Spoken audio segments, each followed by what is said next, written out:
Good afternoon, everyone. Travis Cheney, CEO of Dynamic Directions. Great to be with you all today on this virtual event talking about digital marketing. I want to introduce my co-host today, Mr. John Randall, our Chief Coaching Officer. John, how are you today?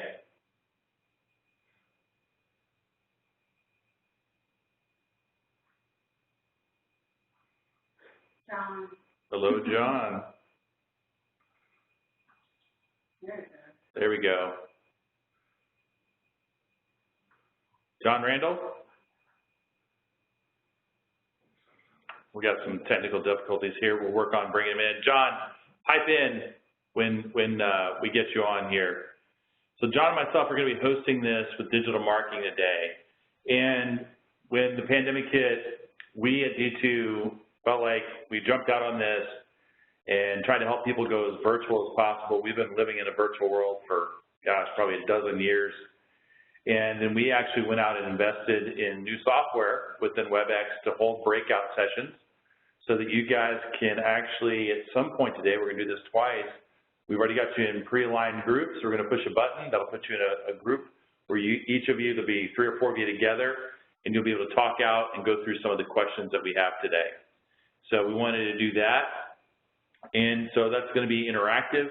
We also have a special guest who will be with us later on.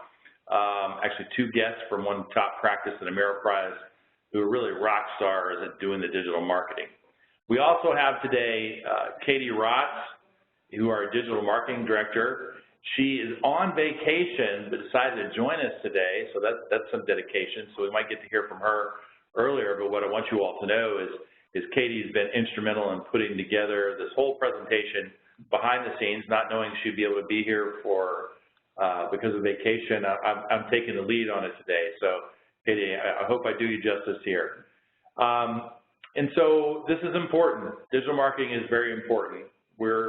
We believe in helping practice expand your brand through digital marketing as well as acquiring new clients. But I want to tell a little story here, kind of get us in the right mood around digital marketing. The sun is shining. You have your suitcase in your left hand, wallet in your right. Your spouse smiles as you walk together towards the effortlessly sliding doors. You can feel your breath lighten while your mood lifts with both enthusiasm and tranquility as you step into a stunning 5-star hotel lobby.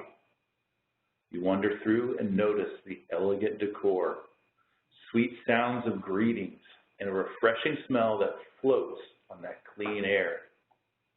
At last, the touch of Coalwood on a concierge's front desk runs through the tips of your fingers smoothly, reassuring you that you're not home anymore. You're appropriately welcome to a short getaway for the next 5 days that feels like it could be your home. I'm ready to go. I'm just, after reading that, right, what an impact.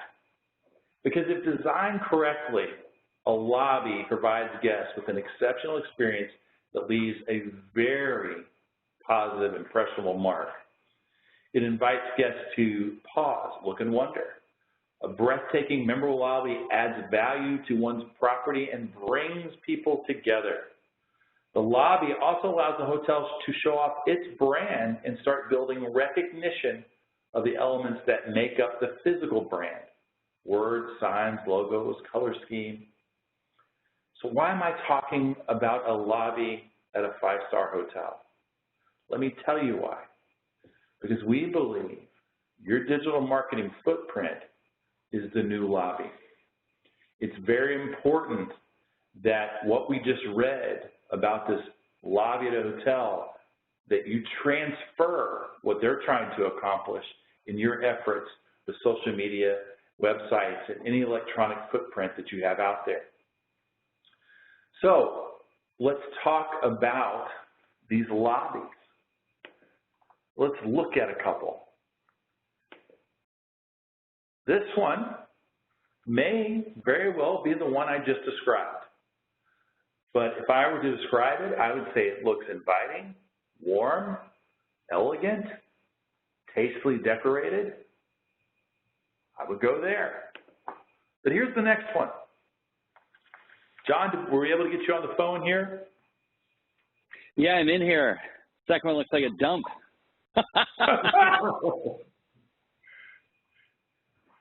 Absolutely. It's like, oh my, run, get out now, cancel. You know what it makes me think of, John? Hotel California. You can check out anytime, but you can never leave. You know, it's that kind of, oh, you might get in, but you may never leave that space. And so what we're trying to show you here is this is a difference. And we'll break into some principles and tactics that, you know, especially with the digital marketing eye, it may not be as visual as this, but we see a lot of mistakes, a lot of underutilization that makes your digital marketing look like that second one. We don't want that.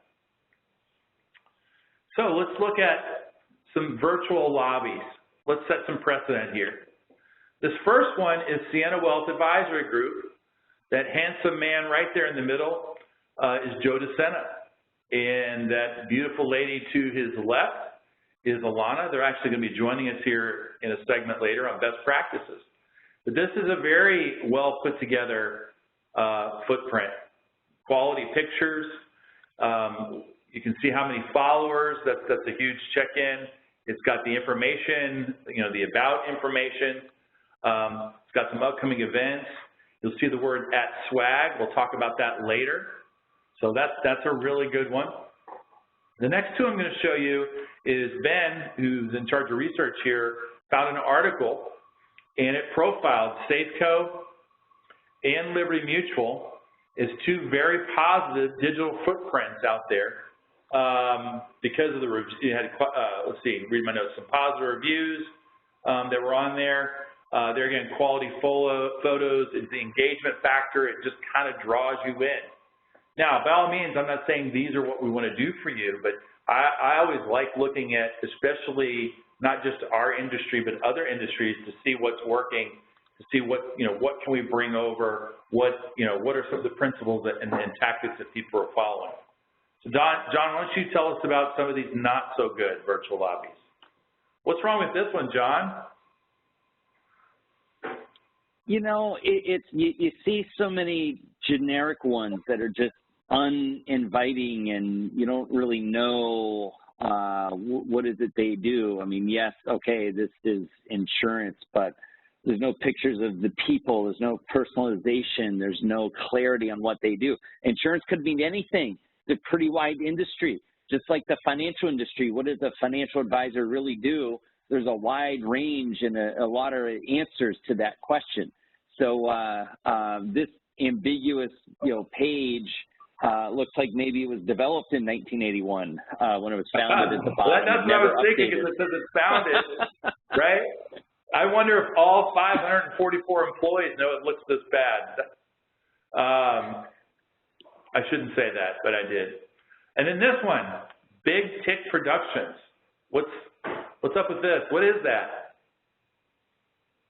Again, it's these ambiguous ones that just, it's an unknown, and I think that's the takeaway from these is you kind of eliminate the unwows here, eliminate the question marks, because people need to know exactly what it is you do. I mean, Big Tick Productions, I mean, who knows what they do? It's very unclear whether there's a lot of followers in tweets or not. It's just, you know, it looks like, you know, maybe Travis, your daughter Stoner wrote the letters there and you know, through the check marks. It's just, it's not very professional, not very inviting. They don't really know what it is that they do in their lobby.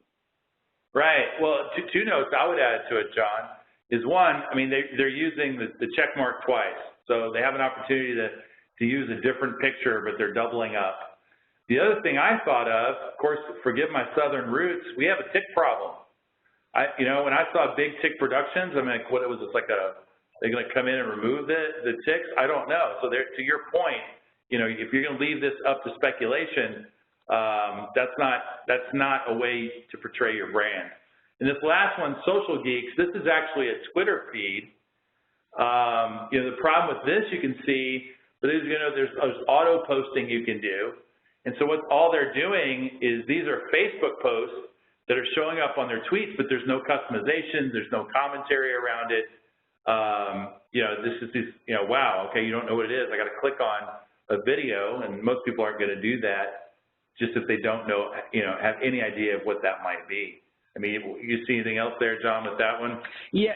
This one comes up for those of you that might be on one social media venue or site and not all of them.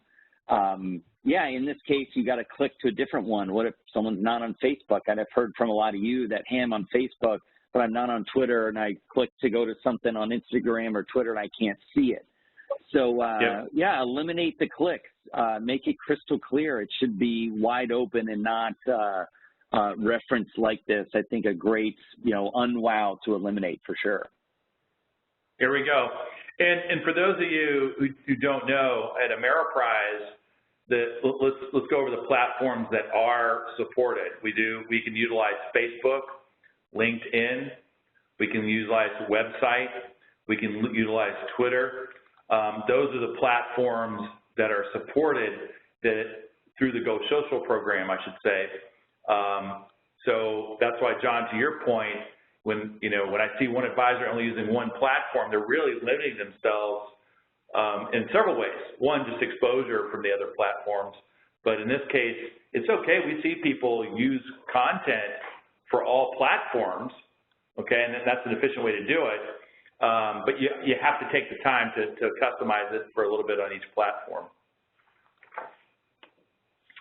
So let's talk about then mindset and branding and your brand. Because I think what I want to do is, before we get into any tactics, let's pull back a little bit, because there again, your job as an advisor, and some of you say, geez, Chap, I just want to be a financial advisor. Why do I have to be a marketing director? You know, it was tough enough doing marketing the traditional way. Now we're going to move into this digital world. But part of your job as a financial advisor and as a CEO is to make sure you're expanding your footprint. And your brand is essentially a guarantee of an experience. It's that experience that you're going to provide your clients. And so we make sure, and this so the digital footprint is a way to project what that promise is and what is that guaranteed experience. So I think it's important that, you know, we think in those terms. Another thing that your brand is, it's your identity. You know, earlier I was describing, you know, the lobby of a hotel, and if you ever go to a very nice hotel, you know, like a Ritz-Carlton, I know those fairly well, and you'll see their branding icons everywhere. The pictures, the color schemes, the logos, the script they use as far as anything that's in writing. It's very synonymous. And so when you start thinking about your brand, you got to think about identifying, which is also your reputation when you think about identity. So last thing I'd put up here is your brand can be your legacy. To me, you know, you're leaving a footprint, and this is an idea situation is that you look to move on and pass your business on to, whether it's your colleagues, you know, junior advisors. This is a way for you to build something that'll have legs beyond you. I know that when we bring Joe on, this was very important to him. So we've got to look at what is our brand. It's a guaranteed experience. It's your identity. It's your reputation. And it also is feeding into your legacy at a bigger picture level. John, any comments there on what your brand is? Yeah, it's the I think it's the first glimpse into your business as another way to frame it, that the way other businesses in other industries look at it. It's that first glimpse into the window. What are these people about? What the heck do they do? I think one thing about a brand is the consistency. You know, Travis, you mentioned the Ritz-Carlton. You're right. You see the brand everywhere when you're there. It's on the format when you walk in. It's on signs. It's on the pens you get. It's everywhere. You see that brand, and it's consistent. So I think that's another aspect too. It's not initially just a glimpse into who you are and what you do, but the consistency of it. really can be cemented for your clients, for your prospects, for the awareness of others to know what the heck do you do, who are you, what do you stand for. I mean, that's some big things to consider when it comes to your brand of your important business. Yeah, and that leads to one of the poll questions that most people, the majority of people, want to deal with companies that are completely transparent. And John, what you just said, what you stand for, what causes are important, what values that you represent, those are very important to a lot of consumers these days. There's a lot of values buyers out there. In other words, you know, what's their mission behind the product, and can I, you know, does that mission align with who I am? And that description of who they are, does that align with me? And so, you know, that's why it's very important. That's why I want to talk about transparency right off the bat. This is you, you know, being very transparent about what you do and who you are. So let's talk about some levels then of transparency. Oh, let's see if I can get this thing to click. There we go. All right. So here's some levels of branding. The first one's just awareness. You know, if I said you're in good hands, what company am I talking about? Allstate, right? It's a slogan. That's right. You got the guy with a very deep voice, right? But I mean, those are things that, you know, I don't know if he'll ever get another job, that actor. He was in several movies before, because he's now just kind of the Allstate guy, right? You see him, you think of Allstate. But that's just awareness. That's some, you know, in that case, they got a great tagline, a good representative. They've done a lot of commercials to feed just the awareness around Allstate is one of the players in the insurance and financial services industry. Then you get brand preference. You know, this is when ultimately, this happens to all the time. You bring on a new client, you know, they choose us as their financial advisor. We may not be the only advisor though, but at least we're, you know, they're going to choose us for now. It's usually the way most relationships start. So that's pretty consistent. But here's in these next two levels, this is where we want to go. Brand insistence. This is where they will only choose you. Only. I'll tell you a story. Most of you guys know Drew Watson, my business partner. I've known him for 25 years, been partners with him for 25 years, I should say.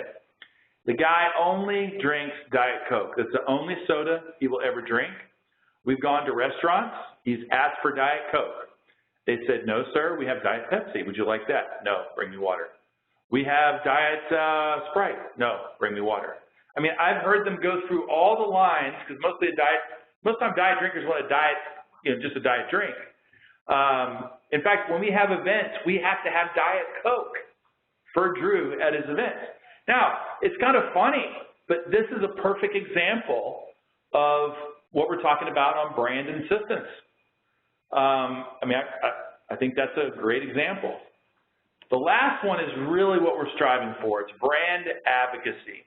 This is when, in your case, clients, centers of influence are out there actually selling and promoting your services for you. I see this happen, not a lot. So I'll make fun of Drew. Now I'll come back and give him some credit. Drew gets about probably 2 to 4 new clients a month where they actually call in, set the appointment. They tell Darlene, hey, I know because I talked to John Randall about his services that I need to set an appointment. I need to bring my checkbook. I'm going to bring in my financial statements, my tax return, copies of my insurance, you know, wills, all of that. That's what happens, and that's advocacy. Now, Drew has done a great job, and he's very good at coaching people and identifying especially those connectors in his practice. But this is ultimately, doesn't matter if we're doing digital marketing, we're doing traditional event planning, asking for referrals, we're all trying to get to this point of brand advocacy. John, what's your thoughts on that? Yeah, I think these other businesses are just such great learning for us, you know, on brand insistence. Food is an awesome example. Like Heinz ketchup is the preferred ketchup at my house and my kids. They don't want another kind. It's so common in food. I think it's so right on. some of you have purchased Teslas and are telling everyone else about it. And, you know, and again, going to that advocacy, that, oh my gosh, I thought it was going to be great, but it was so much better. This was amazing. That was amazing. You should check it out. And going to the level of some of Drew's advocates there, yeah, it's great learning from some of these other businesses. So keep your radar onto those. All of you have had experiences, but continue to keep your radar on to other experiences where you're seeing the awareness, if people know the slogan or what the company does, that preference, what do people prefer, the level of insistence, like I only use this brand, and then the advocate level of somebody being so excited about it, they're telling others, you know, that's what you want to get to in your practice, that automatic stream of you are the insisted brand that people want, and people are so adamant about it, they recommend you over everyone else or every other choice on the shelf. That's what we got to get to. That's what you got to pay attention to in other businesses, and we got to get installed into your practices. John, you inspired a thought in me, and this thought's going to lead to an action item to everybody in the group. Here's what I think they should do. I think everybody, you should write down at least one brand that John just talked about that you're an advocate. But here's what I want you to do. Why are you an advocate for them? What is it about them? I bet you there's a feeling, John, that comes with this. Because a brand, in that guaranteed experience that you're trying to provide, really there's a feeling that we're trying to instigate when people do business with us. How do I make people feel when they do business with me? And I bet when you uncover why am I advocating, you're going to come up with some pretty strong feelings that product or service or that individual invokes something in you. So let's put that down, Ben. Sorry, I know we already had a predetermined email, but let's add that one there, because I think that's very important, because to John's point, if we can see it in other brands, then how can we bring that back and translate that into, well, what kind of feeling am I generating, or what kind of feeling do I want to generate? Good stuff. All right, we're going to, John, what do we do here with this breakout session? So we've got some great topics here to discuss in small groups. We got some great groups put together with about 4 of you. So look, one of the things we hear from you when we're live at D2 events is I love, you know, talking with other people and getting ideas from them. So that's exactly what we want to recreate here. So this first round, we're going to have the messages broadcasted out, but really we wanted to discuss these 3 main things. Is where is your practice in terms of that brand awareness? What do you need to do to develop the brand awareness all the way to that advocate level, like the examples that we use, and then also discuss what are your niche markets and how are you really branding for those specific opportunities that you have. So in the first round of breakouts, that's the main things we want to discuss. Where are you at with things? What do you need to do to develop? What are your niches, and how do you need to customize for that group? All right, Johnny Randall. You know, I heard multiple times Joe say making the complex simple, time and time again. I think it's a great takeaway from there. And I love learning from Joe. 21 years ago when I was a brand new advisor, Joe was upstairs in the office I started in, and I'd beg him for wisdom.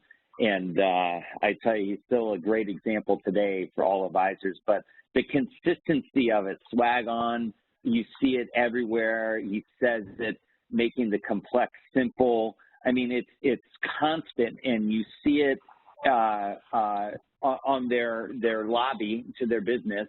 You see it in all those places, their website, their social media. You hear it from them. You know, that's that consistent branding, and you can see why Joe gets a lot of referrals. It's to me, it goes back to that. It's consistent, always talking about it. But yeah, a great example for all of us to learn from, and I think pull some learnings and try and apply to your practices.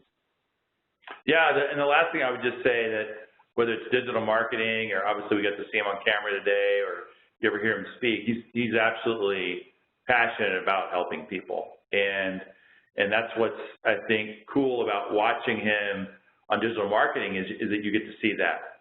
And not a lot of people want to go that far with expressing kind of who they are and their passion, but I think that's, I would encourage everybody to walk down that path.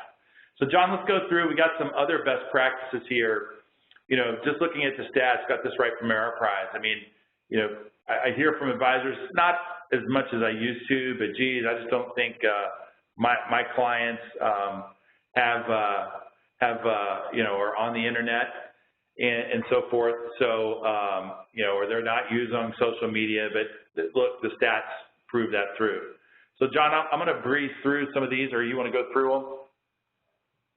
Yeah, I think we've got to get over that self-limiting belief that, hey, someone might see a picture of me in college drinking a beer or something. I mean, yes, you should be connecting with all people at all times. Joe gave an interesting solution. If you're uncomfortable with that, create a second profile to personally connect with business people with. But you know what? The personal stuff is what everyone will like most. They want to see pictures with your dog or your kids on vacation or you cooking something or some fail that happened.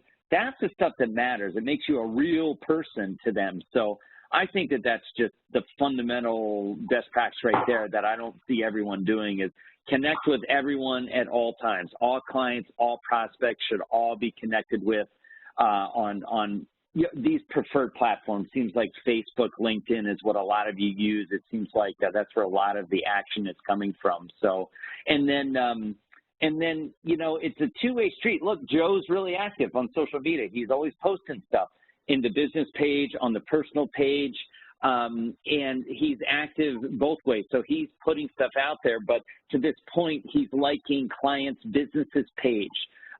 Anything that they might have going on, a charity he supports, any local businesses, your local coffee shop, whatever it might be, that exposure is important. You see what's going on. You have an opportunity to like things, to post in things. Other people see it that you might not be friends with, I think is really huge. So getting on there, getting active, being consistent. I mean, this is really just some of the fundamentals here of expanding your brand and getting a lot more exposure with all these people that are out there. Yeah, great techniques. Let's talk a little bit about some best practices here, John, on just the website. I'll pull them all up here. This is really the virtual lobby. But, I mean, the thing that bothers me most is when I go and I don't see any photos of the advisor, or if it's just that one headshot that was taken, 7 years ago. That bothers me. Not having anything around like family, community involvement, links to other like organizations that are important to them. Because I know that when I have like a call with an advisor who's interested in working with us, the first thing I go to, is I go right to their webpage. And that tells me a lot about how savvy I think that advisor is going to be when I talk to them.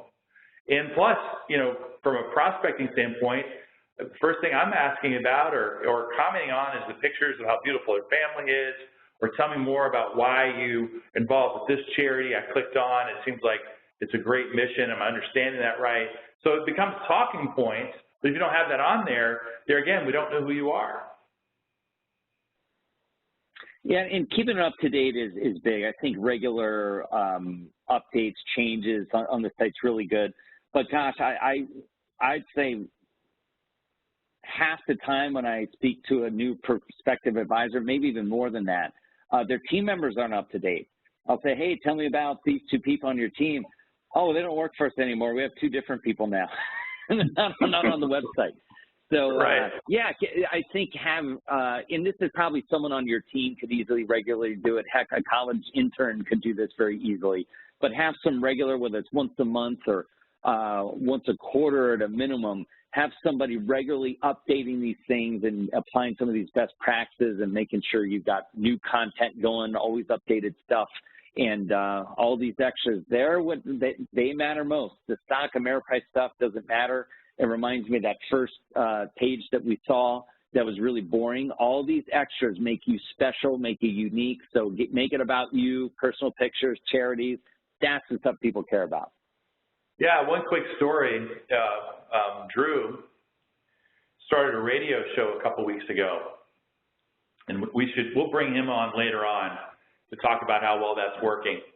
And he's gotten, I think, 3 or 4 new clients from it. The first 2 clients came in and said, hey, I heard you on the radio show. I went to your website, and then I went to your Facebook page. I knew I was going to like you. I think your wife is beautiful. Your kids go to the same school district as we do. You know, we enjoy wine. And so they heard him on the radio, and first click, that's where they were heading, this way.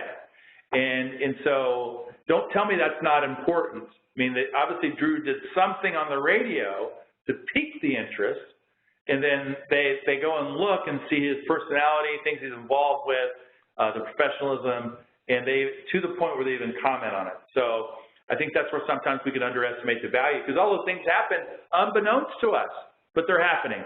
You know, 81%, that's what that said. So slogan, you know, there again, I wanted to ask Joe and Alana about that. So you heard how they're using swag on. And, you know, this to me, there again, this is kind of one of those, you know, if there's 5 levels of digital marketing, we're kind of level 6 on this one. We got to get to all the way to level 5, but this is something I think you still should strive on. You know, we use RD2 emblem everywhere. We do a lot of hashtags on our posts and so forth. I think you want to get to that point where you can have some kind of slogan that's going to define your brand values that makes it very recognizable when people see it. So, posting and personality, you know, this is just rehashing what Joe and Alana talked about, and some of the things you just talked about, John, is people need to see who you are. Express your personality through what you do. Involve your family.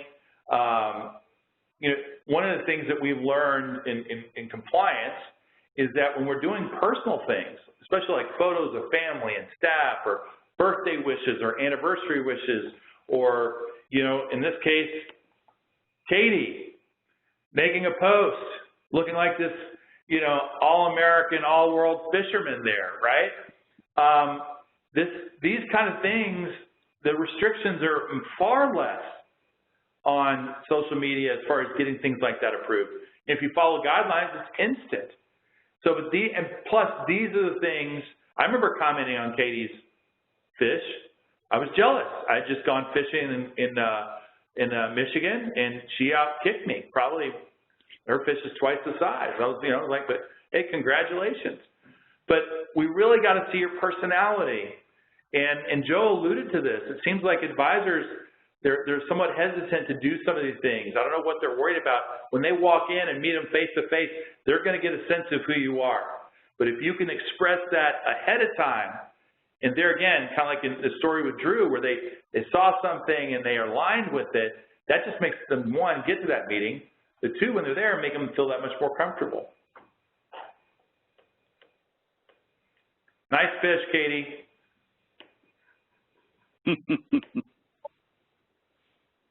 So this is the segment I don't like. Now we got to talk a little bit about compliance. You know, a lot of us, like, I know on my personal page, if I find an article right now, like around football, you know, I'll see something from USA Football or something on ESPN because it's football season. I hope it's happening. I might share that, you know, on my personal Facebook page. However, when we get into our business accounts run through Go Social and Ameriprise, we have to be very careful about the third-party content. And we're just giving you some questions here to think about as you evaluate that content. I know that me and my team have been on multiple compliance calls. There's over, I think, 12 or 13 bulletins related to, you know, basically marketing and digital marketing and so forth. And so, you know, just as an effort to stay in touch with them. Because especially if you're recommending a product or giving investment advice, if you're asking them to sign up for a subscription, or if you modify any of that, you cannot post that. So it's really important that you understand the compliance rules related to what you can post, especially around third-party content, well, for that matter, everything. I know that, you know, part of our promise when we're working with people in this great detail is we are actually sending out the compliance policy numbers. We're checking it here weekly because not everything is always broadcasted when they're updated, but you'd really hate to have a fantastic digital marketing plan and let compliance interrupt it because you didn't do your homework as it relates to what you can post or what you can't post, or you didn't follow a process properly. I know there's been, John, a couple of other consulting firms like us that are no longer on the Ameriprise platform because they were promoting policies that were in direct contradiction of what they were supposed to do. So this is just kind of that warning message. No one likes to hear it, I know, but this is the nature of the game. And what I've learned in this compliance, especially when it comes to the social media, a lot of this is driven by FINRA more than anything. Don't get me wrong, Ameriprise has their own little twist, and they should, it's their brand. But there's a lot of these things that just have to go through FINRA. Any comments about compliance there, John? You know, it's, I think it's, I mean, those guidelines are really great. I think from a, you know, the most liked stuff is the personal aspect of things, and getting to know you on there is really important. And look at John, I mean, he's not saying, hey, via Rava and Active Portfolios or SPS Advisor, we're getting really great returns this year. Sign up for my subscription. I mean, it's just, you know, Joe saying, hey, swag on, hey, running a marathon, benefiting this. You find out who he really is, what he cares about. So I think if you stay on that path of just keeping it informative about you, you'll really be fine. That's a safe path to be on. It's yeah, when you get off the rails of recommending things, which a lot of you wouldn't do, but it's a good reminder to keep on the path. But I think if you're always sharing and revealing who you are as a human being, that's the right path. That's what people are going to like most. Yep. So I got a couple examples here, John. So that's Katie. She sent us a picture. If you guys don't recognize the guy in the middle, I think he is our CEO. And so the quick question is, can you post this on social media? And the answer is, you cannot. There's a policy at Ameriprise that you cannot share posts from events that have executive leaders. In fact, it may even be lower than executive leaders. So don't quote me on that. Katie's real up on this. So just something as simple as that. You might go to a local meeting that your FVP puts on. You have to be very careful if you take pictures and want to post there. There's a policy related to that. So that's one example. Here's my favorite one, though, John. I think you're really going to like this one. So there's me hanging out in Mexico, displaying my gold jewelry. Can you post something like this on your Business Ameriprise page? John, what do you think? I don't know if it was the cartel's internal page, maybe, but I love this picture. The answer is no. There's a policy, and it's somewhat vague. Katie was sharing with us that you cannot post anything in your business that would display your wealth. And so obviously we're showing something extreme. That is not me. That's Jenny, who's great at Photoshop, finding some, you know, obviously exaggerated photo. I'm not into gold, by the way. But yeah, so they're gonna, I'm just giving you an example of that's a policy. So what does that mean? So that's why we've got to understand that. We've got to work within compliance. I hope nobody would want to put this on their, you know, Ameriprise does this Facebook page, but just having a little fun there.